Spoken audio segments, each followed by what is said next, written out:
Start. Now we are going to teach and learn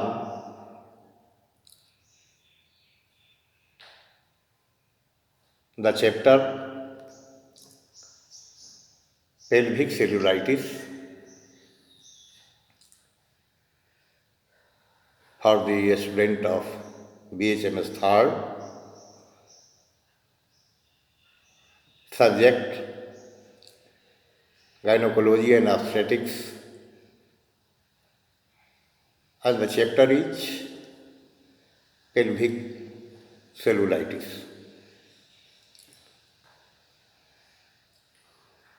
So first of all, we have to know what is pelvic cellulitis, what are its causes,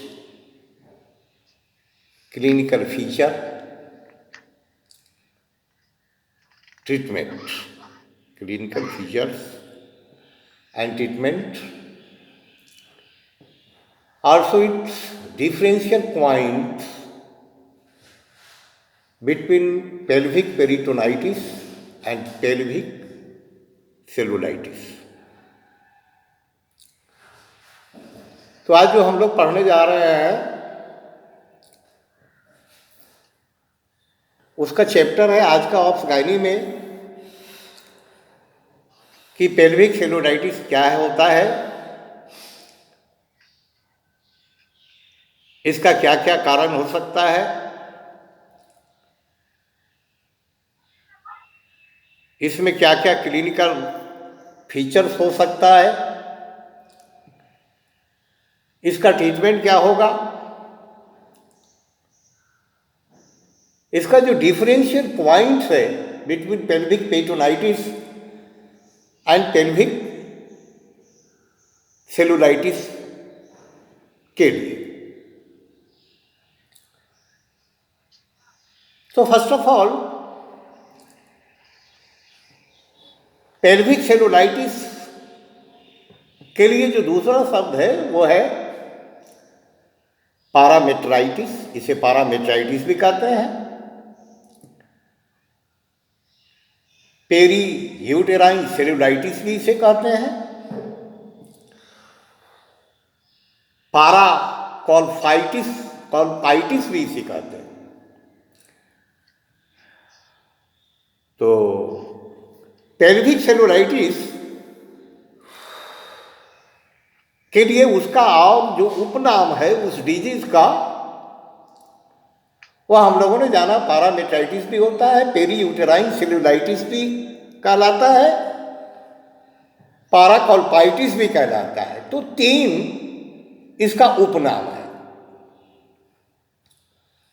अब हम लोग जानेंगे कि what is pelvic cellulitis, है ना। तो an inflammation of the cellular connective tissue of the pelvis, an inflammation of the cellular connective tissue of the pelvis, एक प्रकार का इन्फ्लामेशन, एक प्रकार का सूजन जो cellular connective tissue pelvic region में जो होता है उसे पेल्विक सेलुलाइटिस कहते हैं। The infection of the pelvic, जो पेल्विक का संक्रमण है, cellular tissue of the broad ligament, cellular tissue of the broad ligament communicates with lymphatic, जो ब्रॉड लिगामेंट है उसमें लिम्फ के रास्ते से कम्युनिकेट करता है। यानी पता ये चला कि सराउंडिंग रीजन्स के लिम्फ नोड को भी वो संक्रमित करता है। It may be remaining localized और may spread outside the pelvis through the cellular tissue और lymphatic.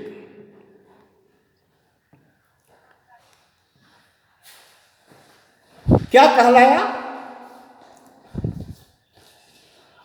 It may be remaining लोकेलाइज्ड,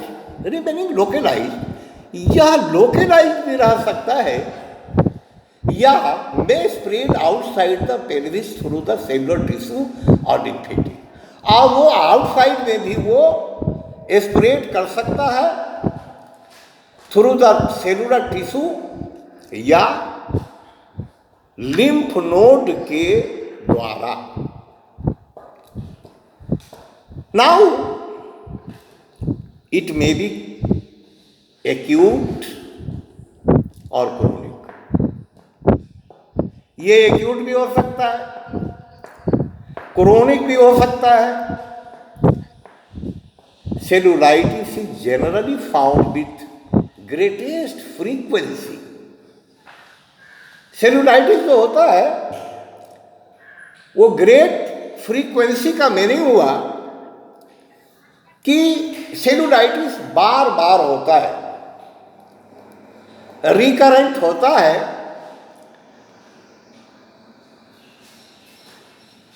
and in great severity,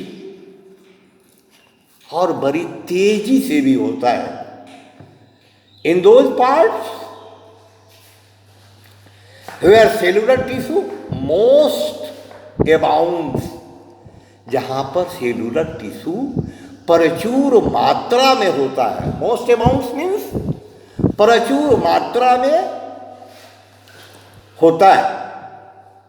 and where is most liable to be injured, और जहां पर इसे injured होने का अत्यधिक संभावना रहता है।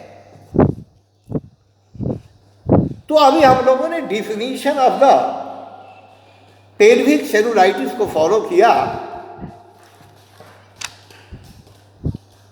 पेल्विक सेलुलाइटिस, अब पेल्विक को हिंदी में कहते हैं श्रोणी प्रदेश,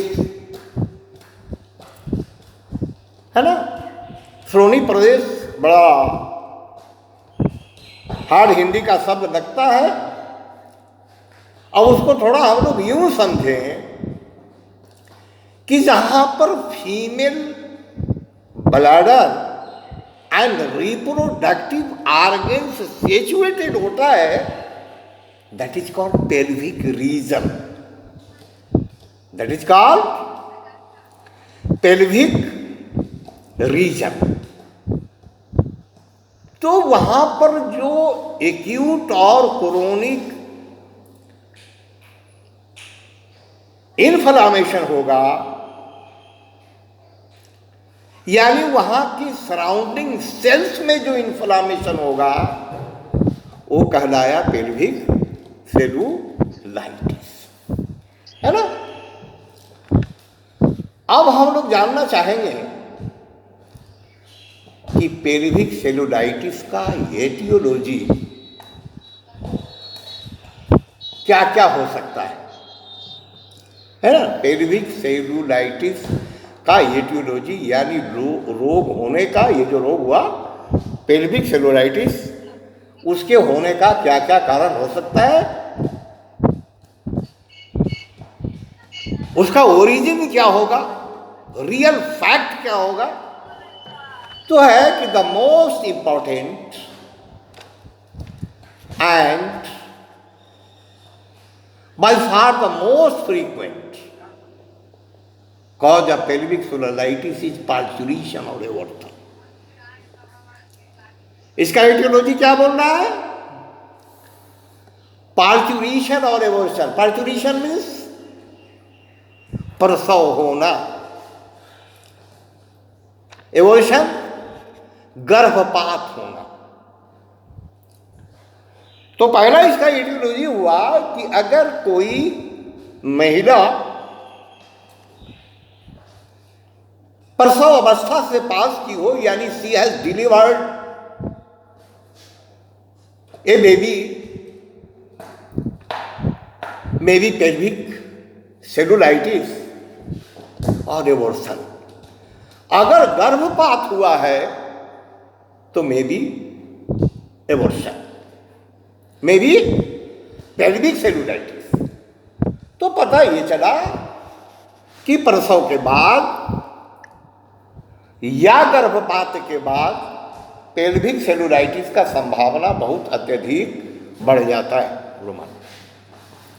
बढ़ जाता है, यानी होने का मुख्य कारण होता है। और अदर प्रीडिस्पोजिंग कॉजेज यानी पहले से जो कोई कारण हुआ है, वो कारण क्या है? एक्सपोजर टू कोल्ड एक्सपोजर लगना, फाइटिंग होना, फाइटिंग का ये kind of laziness, tiredness is the term fighting. Over exertion की वजह से, डायरेक्ट इंजूरी की वजह से। पहला क्या है? एक्सपोजर टू कोल्ड, ठंडा लगने की वजह से।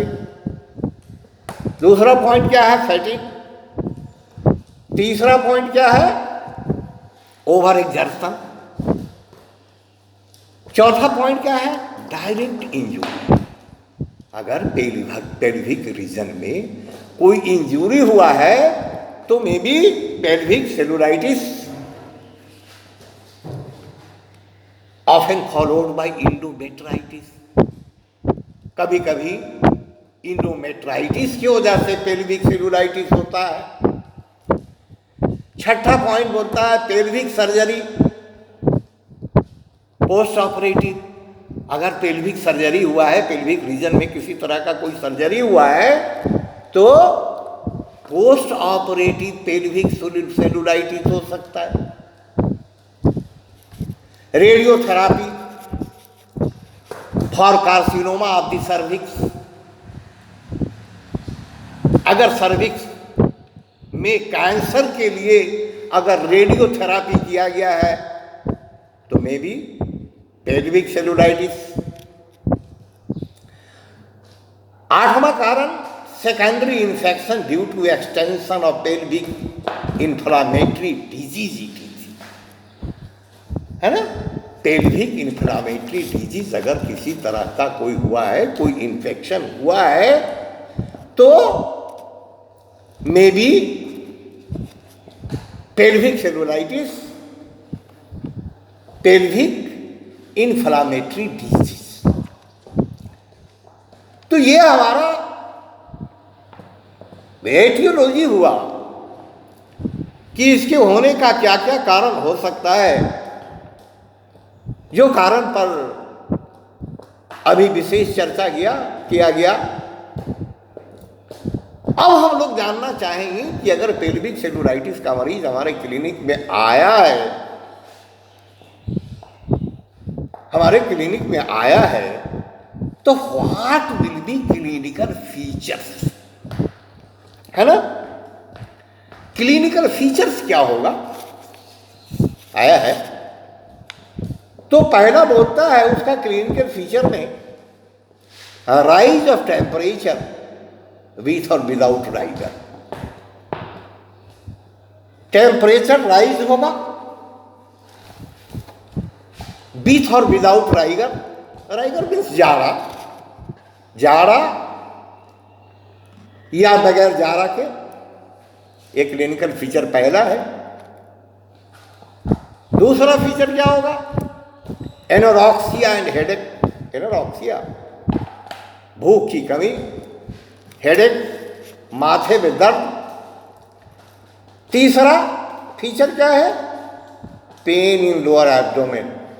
तीसरा फीचर है pain in lower abdomen.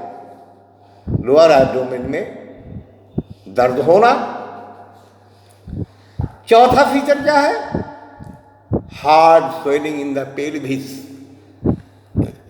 There will be a swelling around the pelvis region or in the pelvis, and that swelling will be touched too hard. उसको अगर टच करके देखा जाए, उसको अगर पैल्पेट करके देखा जाए तो बड़ी हार्ड दिखाई देगा. डिसयूरिया में भी present. Dysuria painful. Dysuria means painful micturition is called dysuria. दर्द के साथ पेशाब का होना डिसयूरिया कहलाता है.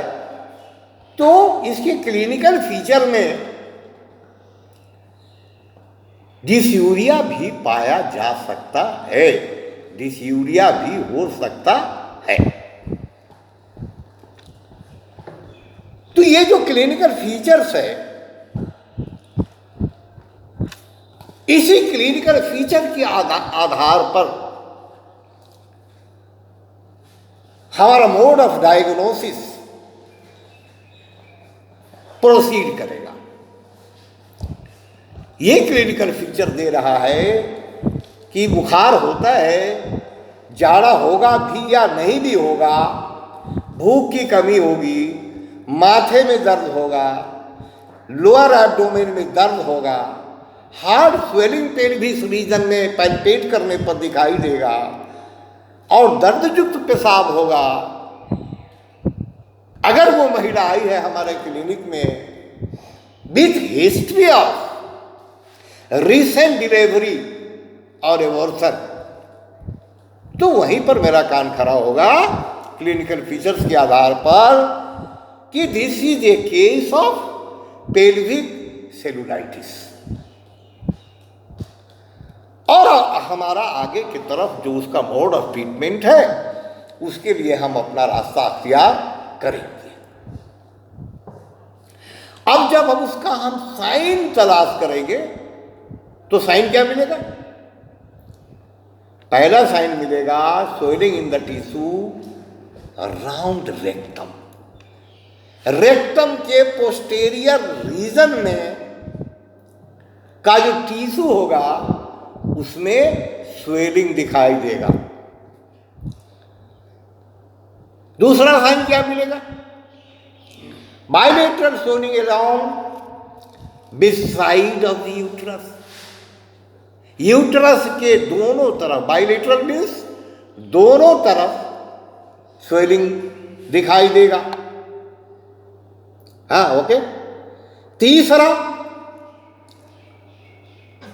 Swelling in the fascia of abdominal wall. Abdominal wall region का जो फेसिया है उसमें स्वेलिंग दिखलाई देना. चौथा मिलेगा may be displacement of uterus due to lateral swelling in the tissue below the broad ligament. चौथा क्या मिलेगा? बिलो द ब्रॉड लिगामेंट, वो पेल्विक रीजन का जो लिगामेंट है, जो उसके नीचे जो ब्रॉड लिगामेंट है, वहां पर डिस्प्लेसमेंट ऑफ यूट्रस भी दिखाई दे सकता है. डिस्प्लेसमेंट ऑफ यूट्रस को दूसरे शब्दों में प्रोलेप्स ऑफ यूट्रस भी कहते हैं. तो ये साइन दिखाई देगा, है ना. तो ये तो हुआ बाबू, ये पेल्विक सेलुलाइटिस हुआ, उसका क्लिनिकल फीचर्स हुआ, साइन हुआ, उसका डिफिनीशन हुआ. पेल्विक सेलुलाइटिस नहीं पूछ के हमें पारामेटाइटिस पूछ दे, पेरी यूटेराइन सेलुलाइटिस पूछ दे, पाराकोल्पाइटिस पूछ दे, तो हम समझ जाएंगे कि ये पेल्विक सेलुलाइटिस ही पूछ रहा है. यानी तीन इसका उपनाम है. ध्यान देना, कभी कभी पेल्विक सेलुलाइटिस नहीं पूछ के आपको पूछ देगा पारामेट्राइटिस पर, पेरी यूटेराइन सेलुलाइटिस पर, पाराकोल्पाइटिस पर. इसको ध्यान देना, दिमाग में अच्छी तरह रख लेना. तो अगर पेल्विक सेलुलाइटिस हुआ है तो बोलता है कि इसमें कॉम्प्लिकेशन क्या होगा. यानी पेल्विक सेलुलाइटिस डिजीज होने के वजह से क्या क्या कॉम्प्लिकेशन हो सकता है। तो क्या होगा, पहला कॉम्प्लिकेशन बोलता है डेवलपमेंट ऑफ क्रोनिक सेलुलाइटिस। ये तो पहला स्टेज में एक्यूट सेलुलाइटिस होगा। देन आफ्टर ये क्रोनिक सेलुलाइटिस में कन्वर्ट करेगा, जो क्रोनिक सेलुलाइटिस के तरफ ये डेवलप करेगा, पहला कॉम्प्लिकेशन। दूसरा कॉम्प्लिकेशन क्या होगा, thrombosis of the pelvic and femoral when. Thrombosis femoral when में या पेल्विक रीजन में थ्रोम्बोसिस डेवलप करेगा, यानी clotting of the blood develop करेगा। ये इसका कॉम्प्लिकेशन हुआ। फिर हम लोग को पढ़ना है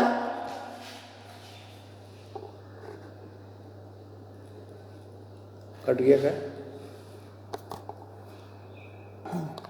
हाँ, अभी नेट स्लो हो गया था, सॉरी फॉर द सेम। इस बार टेक्निकल प्रॉब्लम। तो जब पेल्विक सेलुलाइटिस हुआ है, क्लिनिकल फीचर जाना, साइन जाना, कॉम्प्लिकेशन जाना, तो आखिर पेल्विक सेलुलाइटिस जो डिजीज हुआ है उसका कॉम्प्लिकेशन क्या होगा, ये भी हमने जाना कि अगर पेल्विक सेलुलाइटिस का मरीज आया है तो कॉम्प्लिकेशन क्या होगा, ये हम लोग अभी जानने का कोशिश किया। Then after we have to know about the prognosis of the pelvic cellulitis, कि अगर किसी को पेल्विक सेलुलाइटिस हुआ है तो उस रोग का अंतिम परिणाम क्या होगा, उस रोगी का या रोग का अंतिम परिणाम क्या होगा। तो इसके बारे में हमको बताया जा रहा है कि in case of early diagnosis and proper treatment the prognosis is good. अगर रोग के शुरुआती परिस्थिति में, शुरुआती दौर में ही इसका प्रॉपर डायग्नोसिस कर लिया जाए और प्रॉपर ट्रीटमेंट कर दिया जाए तो इसका प्रोग्नोसिस गुड है ना। However, the pelvic cellulitis is always to be regarded as a serious disease। कहता है कि बावजूद इसके पेल्विक सेलुलाइटिस को सीरियस डिजीज के रूप में लेना चाहिए,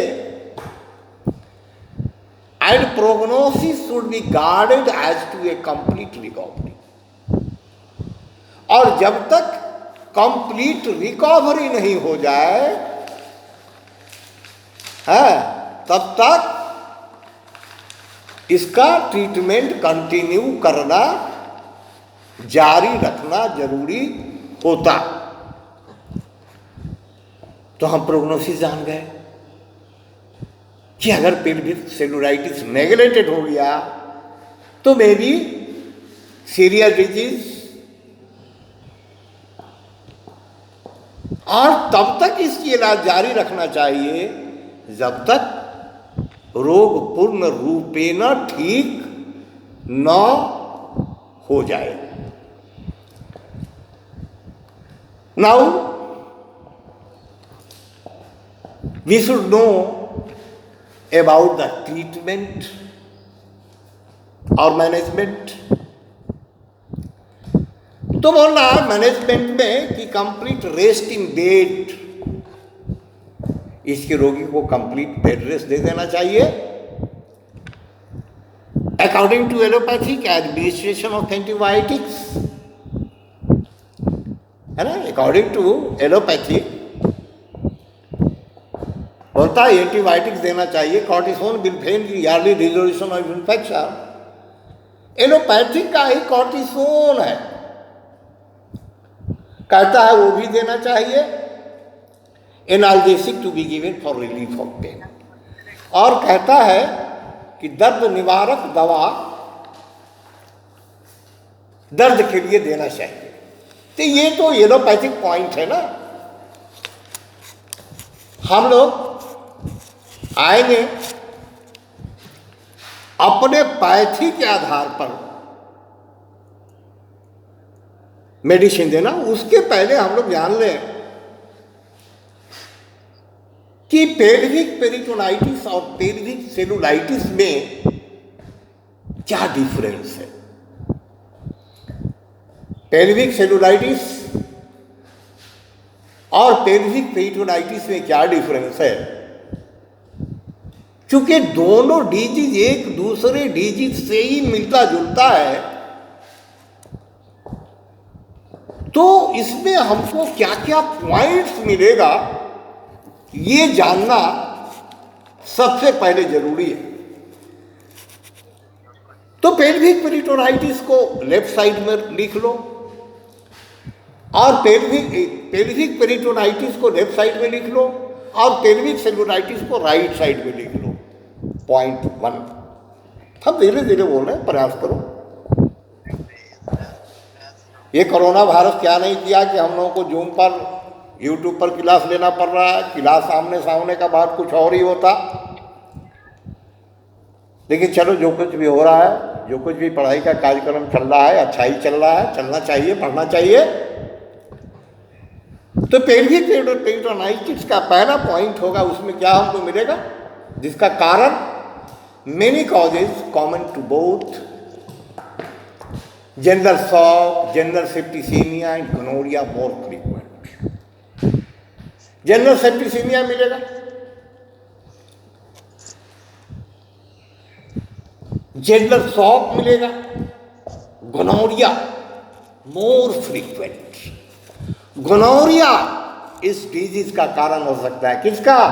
पेल्विक पेरिटोनाइटिस का।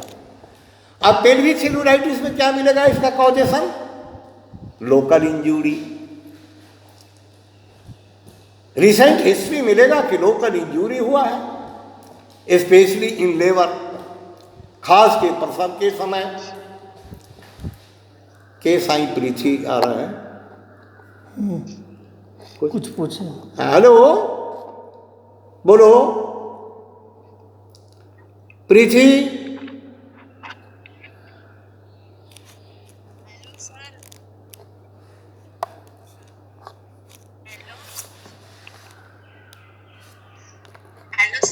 हाँ बोलो सर, कुछ डाउट नहीं सर।